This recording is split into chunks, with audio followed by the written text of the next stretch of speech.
चांद की सतह पर आराम फरमाने से ठीक पहले भारत के चंद्रयान-3 ने कुछ ऐसा किया है जिससे पूरी दुनिया में टहलका मच गया है। तो वही इस खबर से भारत के वैज्ञानिक झूम उठे हैं। दोस्तों, ये एक ऐसी खबर है जो करोड़ों भारतीयों का सीना गर्व से चौड़ा करके 56 इंच का करने वाली है, क्योंकि जो बात और जो काम नासा सोच भी नहीं पाया था वो इसरो ने चांद पर कर दिखाया।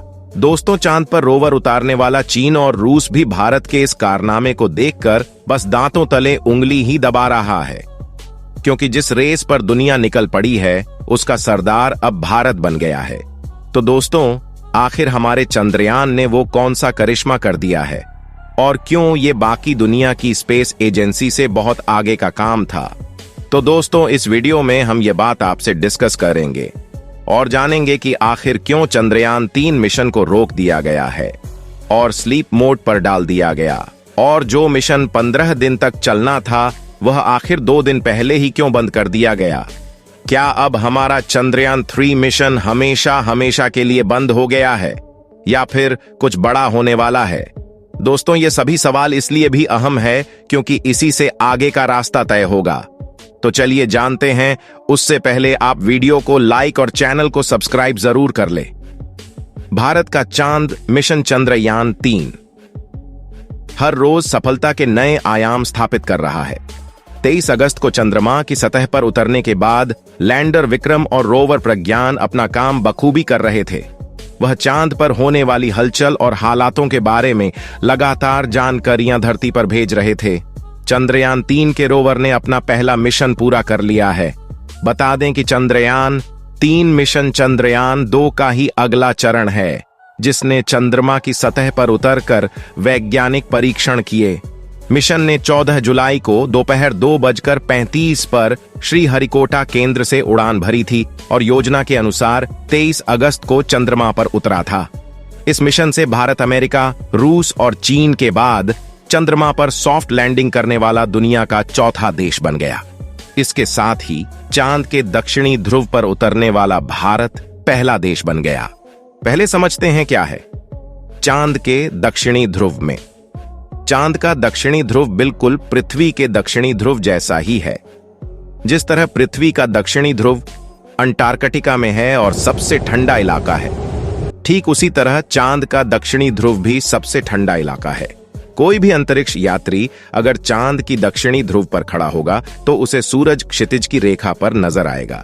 चांद के दक्षिणी ध्रुव का ज्यादातर हिस्सा अंधेरे में रहता है, क्योंकि इस क्षेत्र तक सूरज की किरणें तिरछी पड़ती हैं। एक कारण यह भी है कि यह इलाका चांद का सबसे ठंडा इलाका है। अब सवाल है, आखिर दक्षिणी ध्रुव पर क्यों पहुंचना चाह रहे हैं सभी देश?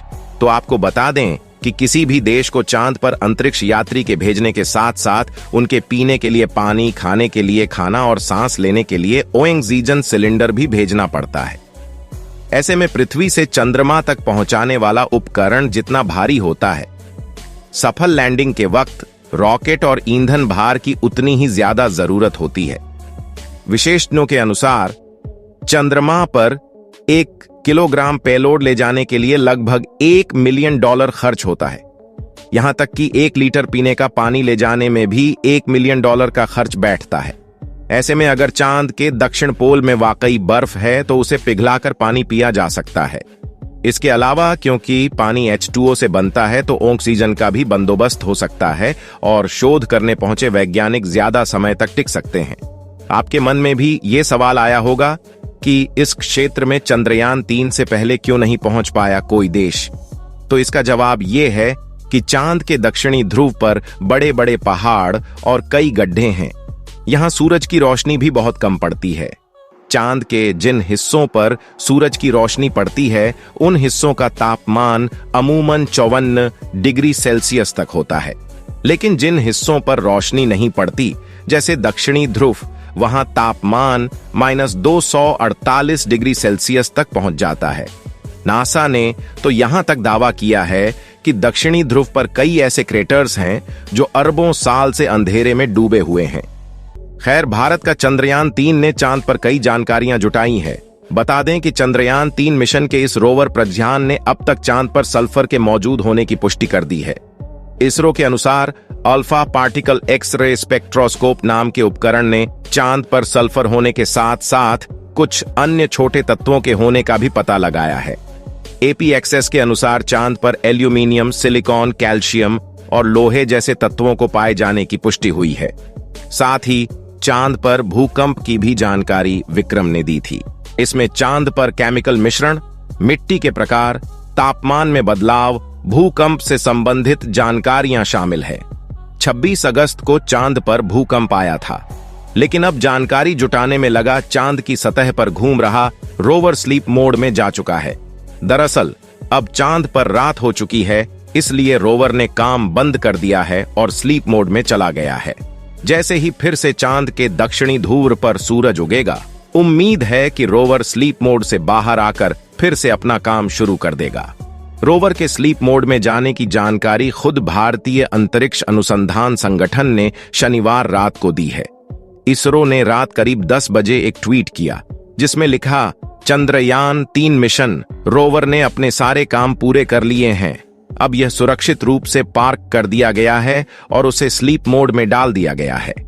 APXS और LIBS पेलॉड्स को बंद कर दिया गया है। इन पेलॉड्स के जरिए डेटा को लैंडर की मदद से धरती पर भेजा जाता है। अभी बैटरी पूरी तरह से चार्ज है। सोलर पैनल को अब अगली बार सूरज की रोशनी 22 सितंबर 2023 को मिलने की उम्मीद है। रिसीवर को चालू रखा गया है। उम्मीद है कि आगे के कामों के लिए यह सफलतापूर्वक जागेगा, वरना यह हमेशा के लिए वहीं पर भारत के लूनर एम्बेसडर की तरह रहेगा। इसरो की प्लानिंग थी कि चांद के जिस हिस्से पर लैंडर रोवर उतरे, वहां अगले 14-15 दिनों तक सूरज की रोशनी पड़ती रहे। यानी अभी वहां पर दिन है, जो अगले 4-5 दिन ही और रहेगी। उसके बाद अंधेरा होने लगेगा। सूरज की रोशनी लैंडर रोवर पर नहीं पड़ेगी। ऐसा इसलिए किया जा रहा है ताकि पहले ही बैटरी को पूरी तरह से चार्ज करके सिस्टम बंद कर दिए जाएं, ताकि बाद में जरूरत पड़ने पर उन्हें फिर से ऑन किया जा सके। दोस्तों, लैंडर और रोवर को हमारी पृथ्वी के 14 दिन यानी चंद्रमा पर 1 दिन तक कार्य करने के लिए डिजाइन किया गया था। हालांकि दोनों 12वें दिन ही स्लीप मोड में चले गए। इसके बारे में चंद्रयान 3 प्रोजेक्ट के प्रमुख वीर मुथुवेल ने कहा, हम पहले 2 और आखिरी 2 दिनों की गिनती नहीं कर सकते। चंद्र दिवस 22 अगस्त को शुरू हुआ और हमारी लैंडिंग लगभग दूसरे दिन के अंत में हुई थी। वहां से विक्रम और प्रज्ञान दोनों ने हमारी उम्मीदों से बढ़कर असाधारण प्रदर्शन किया है। मिशन के सभी उद्देश्य पूरे हो गए हैं। चंद्रमा पर अपने छोटे से जीवन में प्रज्ञान ने 2 सितंबर तक 100 मीटर से अधिक की यात्रा पूरी कर ली थी। आपको वीडियो पसंद आई हो तो वीडियो को लाइक करें और चैनल पर नए हैं तो सब्सक्राइब करके बेल आइकन को प्रेस करना ना भूलें।